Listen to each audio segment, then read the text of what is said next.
তুই কি জানোস না যে নামাজ পড়ো না তাকে আমি দড়ি দিয়ে বেঁধে মারি? তোর এত বড় সাহস, তুই আজকে নামাজ পড়স নাই? হুজুর হুজুর আমাকে মাফ করে দেন। তুই কি জানোস না আমি নামাজের জন্য কাউকে মাফ করি না?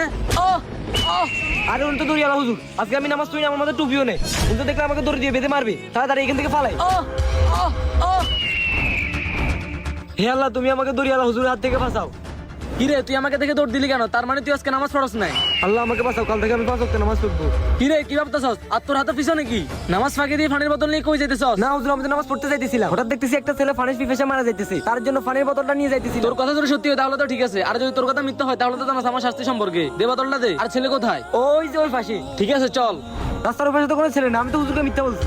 এখন আমার কি হবে? হে আল্লাহ, তুমি আমাকে বাঁচাও। পানি পানি পানি। আরে ও তো সত্যি কথাই বলছে, ছেলেটা তো সত্যি পানির জন্য মারা যাইতেছে। সত্যি কথা বলাতে আজকে তোকে মাফ করে দিলাম।